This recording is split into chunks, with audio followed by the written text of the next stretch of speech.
はじめましての方もこんばんは。とうとうやってきてしまった花粉の季節に悩まされて眠れない男ゆちです。皆さんはもう花粉対策バッチシですか？僕は薬を飲んでも鼻水止まらない時は止まらないです。なのでこの時期は本当に辛いです。さて、このチャンネルでは僕のアホな日常を語る動画ではなく、ガンプラや美少女プラモを中心に全塗装や改造を行っていくチャンネルです。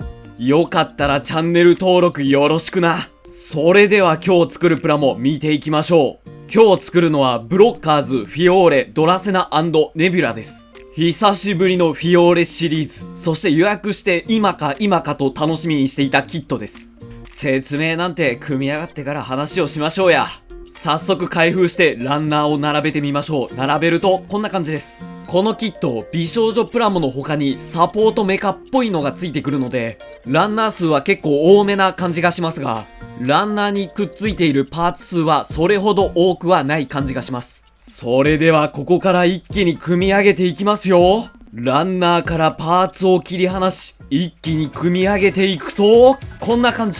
素晴らしい造形だ。大きさは前回作ったスサノオといい勝負しております。ですが、スサノオに比べてパーツ数が圧倒的に少なく、とても作りやすいです。そしてなんといっても他にないこの造形美、素晴らしい。寿屋の B プラに飽きた。そんなそこのあなた、最高のキットですよ。ちなみに僕は予約特典キットを買ったので、表情パーツがさらに4つついております。さらにこのフィオーレシリーズは塗装用の顔もついております。さらにネビュラの装甲は予約特典でクリアバージョンが付属しております。僕が買った予約特典はこんな感じ。次に可動域を見ていきましょう。ドラセナの可動もとても良好で、こんなポーズから、そしてこんなポーズまで取らせることができます。ちなみに腕は珍しく二重関節になっているので、他のビプラと違ったポージングが期待できるかもしれません。やはりこのボークスのお姉さん系の体型、僕すごく好みですね。やはりいい。だがしかし気になる点もあります。ここからはその気になる点を見ていきましょう。まずこの手首です。下の黒の関節パーツが上の肌パーツに透けて見えてしまい、根元が黒ずんでおります。気になる方は根元の関節パーツを少し肌色に塗ってあげるといいかもしれません。次に腰のベルト。ベルトに合わせて形が整ってると思いきや、整っていないんですよ。そして、所々に見える隙間が地味に気になります。そして最後に頭。おでこと髪の毛の距離がだいぶ近いせいなのか、近距離で見るとだいぶデコスケちゃんな感じがしちゃいます。さて、ドラセナの方のレビューは以上。続いてネビュラを見ていきましょう。ネビュラはだいぶ尖った造形なので動かせるところが少ないのではと思いきや、細かい羽や頭についているトサカ、その他にも指一本一本から足先まで細かく動かすことができます。今回は美少女とセットで売っていますが、このネビュラだけで売ってもいいレベルでよくできております。そしてこのネビュラで一つだけ気になる点がありました。それが尻尾です。この尻尾、関節があるのかと思いきや、関節がなくロールだけで稼働する形になっております。個人的にはここに関節が欲しかったなって思いました。次にネビュラとドラセナが合体したバージョンを見ていきましょう。合体させるとこんな感じ。色さえそれっぽくなればモンハンに出てきそうな装備って感じがします。ちなみに今右腕には盾っぽいものがついておりますが、これを取り外せばネビュラの右腕も取り付け可能です。そして可動域を見ていきましょう。こういうフル装備系の宿命なのですが、肘と膝は少し可動域が狭まります。僕のネビュラとドラセナのレビューはこんな感じです。今やっているこの合体形態も組み替え一つでいろいろな合体形態を楽しめる、そんなキットになっております。それでは今日はこの相棒、塗るだけなんてことするんじゃないだろうな。積みプラになっているもう一人の僕。俺は封印の黄金室からこのカードを取り出すぜ。ロドス医療部門最高責任者ケルシーのカード。勝利のピースは全て揃った。ドラセナとネビュラをリリースし、俺はケルシーを召喚する。それでは早速召喚カスタムフェーズに行くぜ。さあ行くぜ、俺のターン。ケルシーの服を作るために境界戦記のシオンを特殊召喚するぜ。とはいえこのモンスターで必要な部分はコートと腰のスカート部分のみ。その他はフィールドから除外するぜ。そしてこの服全体的に太ましく、このまま使うのは馬鹿げているぜ。そこでまずスカートは一度プラノコでサウザンドナイフ、一度切ったスカートはヤスリで整え、ミスターセメント SP で再び融合。形を整える際にできてしまった隙間には 1mm のプラ板を程よい大きさに整え、接着剤で融合するぜ。そしてさらに形が今一つなのでタミヤエポキシ造形パテによる増円でさらに形を整えるぜ。この時上半身と合わせて形の確認をしておくというのが重要だ。そしてさらによく乾燥させたらヤスリで形を整え、サーフェーサーを塗りながら凹凸がないかを確認しつつ、さらに服を作り込んでいくぜ。そして同時並行で足の取り付けギミックを考えていく。腰パーツはシオンのものを使い、スカート内面にあるボールジョイントをそのまま活かしていくぜ。さらに足を取り付けるために 1mm のプラ板を3枚重ねたものを股関節に仕込み、余ったランナーで T 字になっている部分を切り取り取り付けておくぜ。そしてここで気づくスカートによる可動域の減少、これを解決するために 1mm のプラ板を貼り合わせたものをジョイントの根元に取り付け、延長を測り股を引き出せるようにしたぜ。形や可動域が整ったら最後にモールドだぜ。このままではケルシーにはなれないため、シャーペンで服の模様を下書きし、それになぞってガイドテープを貼り、筋彫りカーバイト 0.2mm で筋彫りしていくぜ。完成したスカートがこんな感じだ。いい感じだぜ。ちなみに背中にはポーズやコートを着せるために 3mm の穴を開けておいたぜ。これで俺のカスタムフェイズが終わったんじゃないかと勘違いしていないか。ここからさらに境界戦記のシオンのコートをなんとかケルシーの白衣風に仕上げるために、まずスカートと同じくプラノコで中央サウザンドナイフ、さらに内面のいらない凹凸はニッパーやリューターで大荒らししスッキリさせるぜ。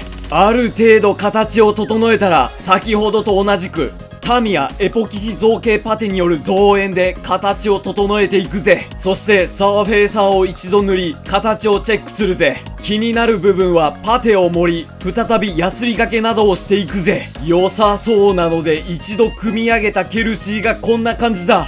一気にケルシーっぽくなってきた気がするぜ。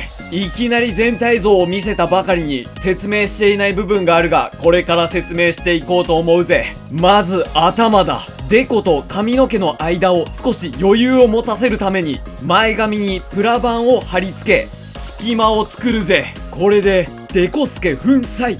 さらに耳は全く付け替えて遊んでいない設楽の耳を使うぜ。どこにつけるかをマーキングしたらデザインナイフで溝を作り耳を取り付けられるようにして、色々と改造を施した頭部がこんな感じになるぜ。そして他の腰パーツで目立つ隙間や段差は薄いプラ板を貼り付け隙間をなくしたり、あまりにも目立つ隙間にはパテを盛りデザインナイフやヤスリで調整を行ったぜ。そしてケルシーの武器といえばハンドガンと注射器ですよね。ハンドガンにはリトルアーモリーウォーターガン C2 を使うぜ。だが上の水鉄砲のタンク部分はいらないので切り取るぜ。切り取った部分はめんどくさいかもしれないが丁寧にヤスリ掛けをしておくぜ。そして注射器。注射器は中途半端に残ってる 2mm のプラ棒や 3mm のプラパイプを使いなんとか切って貼り合わせて注射器っぽく仕上げていくぜ。注射器の内面にファレホのエスクロペラグリーンを塗り、先端には折れて使えなくなってしまったエアブラシのニードルを取り付け注射器の完成だぜ。これで大体の下処理は終了。一度細かい塵やゴミを水で激流送しよく乾燥させたら塗装フェーズいくぜ。まずはガイアマルチプライマーを全体に塗り、こいつの効果で塗装の食いつきを良くさせるぜ。ネビュラの方の下地にはミスターフィニッシングサーフェイサーブラックを使って真っ黒に染め上げる。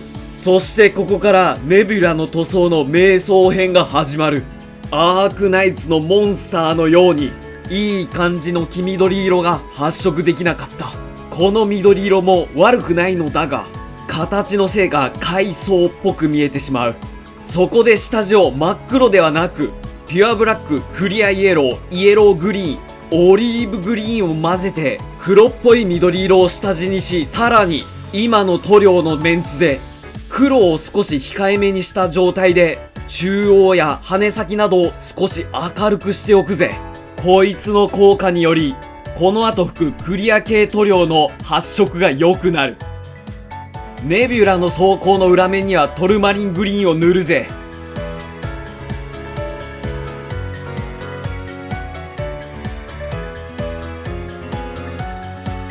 そしてネビュラの装甲の仕上げに純色イエローグリーンとイエローを混ぜたものを強く発色させたいところを中心に塗っていくぜ。そういえば皆さんは機器契約楽しんでおりますか？僕も楽しんでおります。ですが18等級で積んでおります。皆さんは何等級まで行きましたか？ぜひコメント欄で皆さんの危機迫った等級を教えていただけたら嬉しいです。次に GX メタルブラックを使ってハンドガンをメタリックに染め上げるぜ。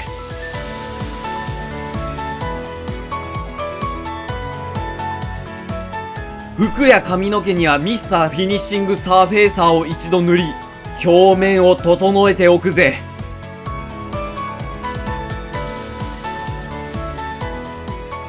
そしたら次にピュアホワイト、ライムグリーンを調色し、白衣を白に染め上げていくぜ。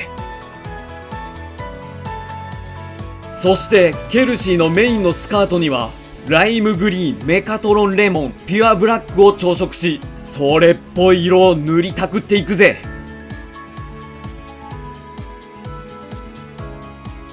次に肌パーツの下地にはサーフェイサーパステルピンクを塗るぜ。次にノーフレッシュとフレームアームズガールカラー FG03 を1対1に混ぜて肌を染め上げる。そして再び登場、ライムグリーンとピュアホワイトのペアでさらにホワイトを強くし、髪の毛を白く染め上げる。そしてよく乾燥させたら一度クリアのトップコートを吹き、その後少し暗めの色を調色し髪の毛の影を塗る。だがしかし塗りすぎてしまうところが出てきてしまう。そんなところには100均で売っているメラミンスポンジを使い、塗りすぎてしまった塗料をこすり取っていくぜ。だがこすりすぎると下地までこすり取ってしまうため、こすりすぎには注意っていうことだ。仕上がった髪の毛がこんな感じ。いい感じに陰影がはっきりしたぜ。さてエアブラシによる塗装はだいたい終了。次に筆などによる部分塗装。まず腰などについているバックパックのラインの部分にはエナメル塗料ブラックを塗っていくぜ。ブーツやちょっとしたベルトの部分にはファレホのスティールを使って塗っていくぜ。さらに胸元周辺のベルトにはファレホのグロスブラックを使ってメタリックに染め上げるぜ。口元にはフラットホワイト、フラットレッドを混ぜて赤色に染め上げ、はみ出してしまった部分はエナメル薄め液で調整するぜ。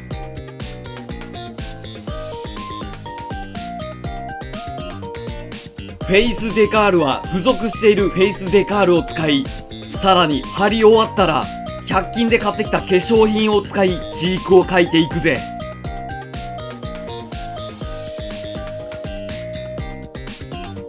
そして最後にトップコート。ネビュラにはクリア単体で塗り、そしてドラセナの方にはクリアと艶消しを1対1に混ぜたものを塗っていくぜ。これでケルシーまでのピースは全て揃ったぜ。あとは組み立てれば完成。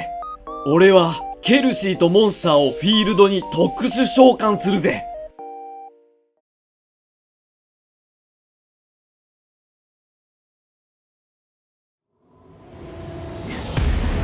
寝られないつ。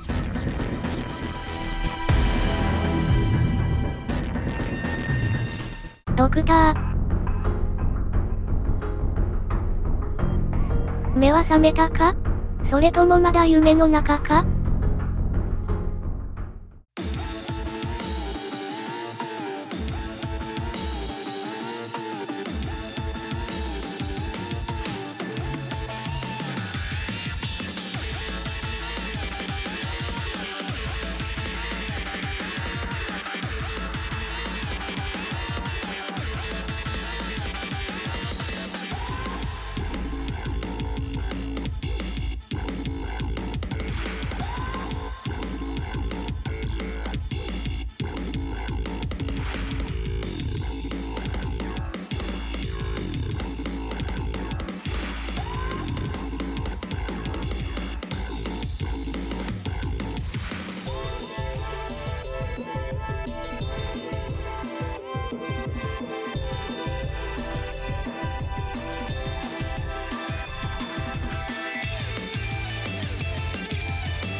今回のドラセナとネビュラのアークナイツのケルシー風に仕上げたのはいかがだったでしょうか。